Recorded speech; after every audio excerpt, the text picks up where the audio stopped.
Before I share today's ideas with you on intergenerational trauma, epigenetic transmission of disease, both physical and mental, and what the solutions might be, I'd like to actually thank you first for an overwhelming response to my request that you get certified as a peace facilitator and ultimately as a peace ambassador, and that you also get certified as a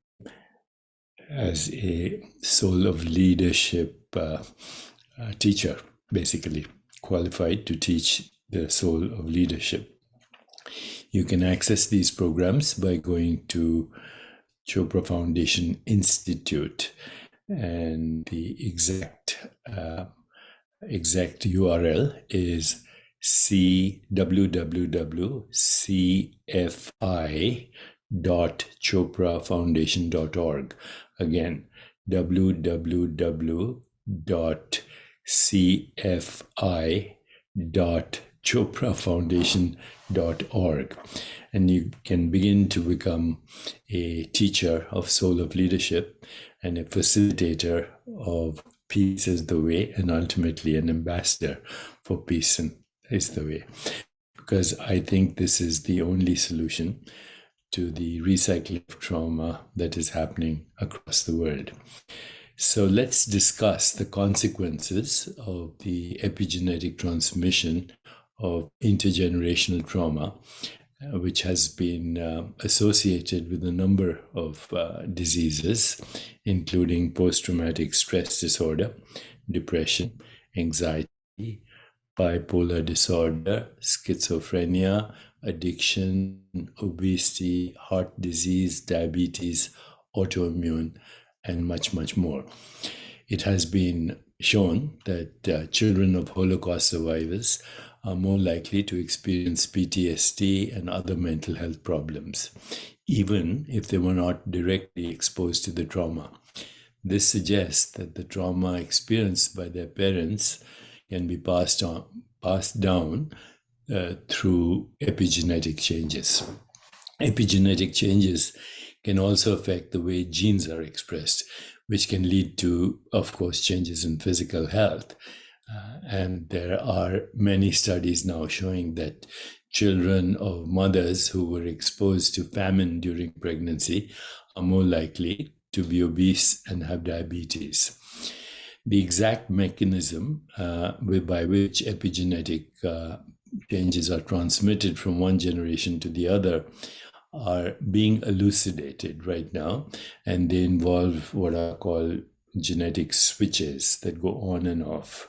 And these involve all kinds of chemical reactions, methylation, deacylation, etc., etc.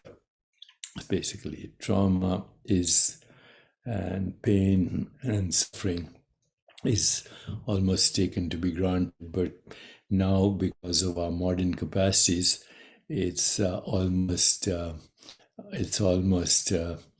pandemic. In fact, that is the pandemic right now in the world. Trauma, inflammation, metabolic disease, mental and physical illnesses, and then the recycling and perpetuation of that. So is there a solution? And I think the solution comes if we look at the source of all these great traditions, at the source, whether it's Islam or Judaism or Christianity, Gnostic Christianity, or Vedanta.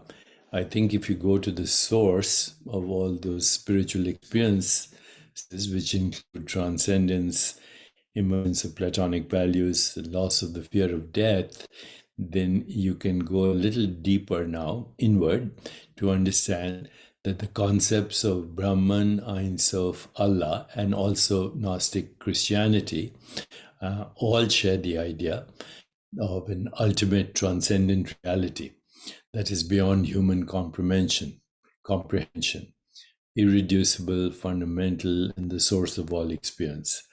This reality is described as being without form or attributes or limitations.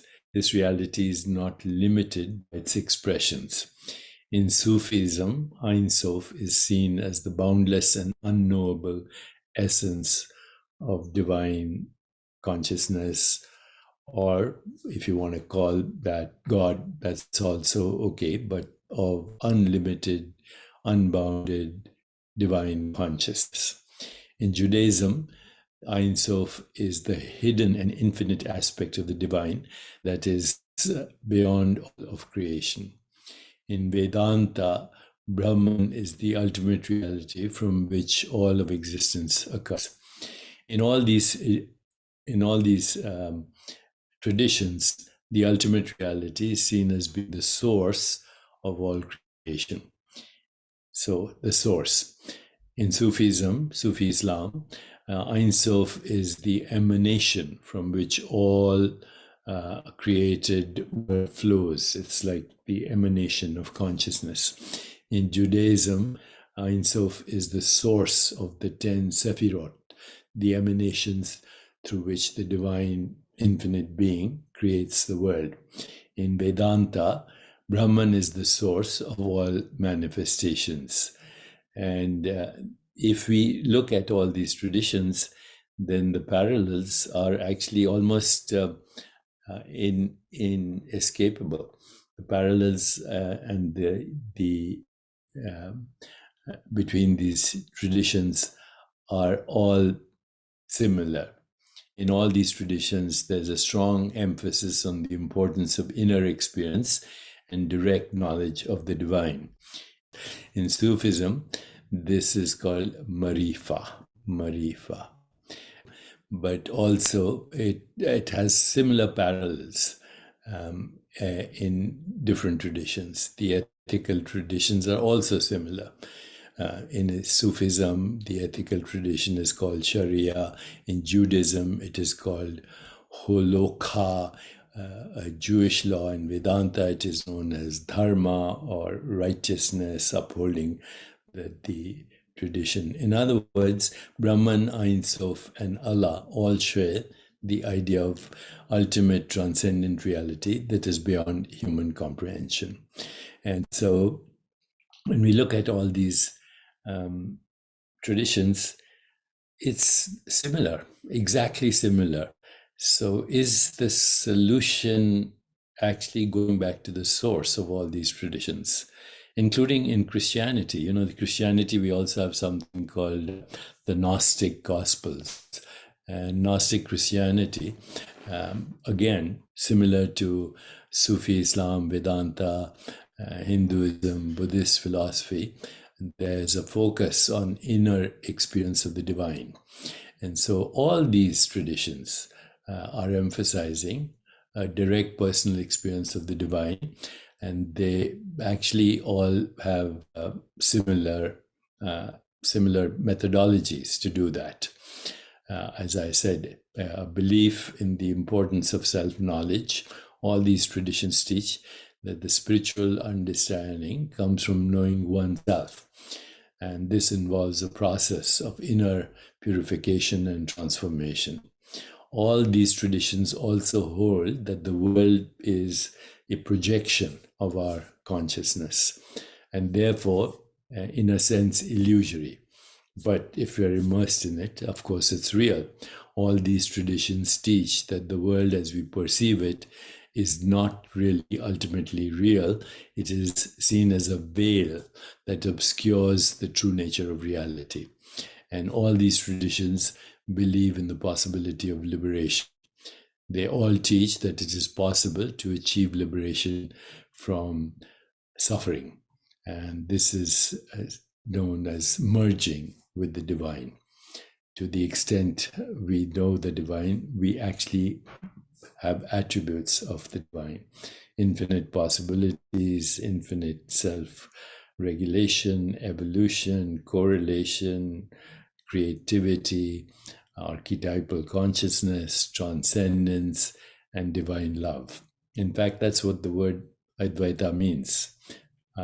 Non-duality means intimacy of oneness, and intimacy of oneness is total vulnerability and exposure of the spirit.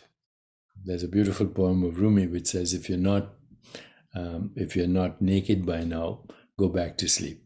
So all our problems right now in the world are because we are asleep to our divine nature. If we wake up to that divine nature, together we can hope to create that critical mass for a more peaceful, just, sustainable, healthier, and joyful world. So I will keep giving you more data.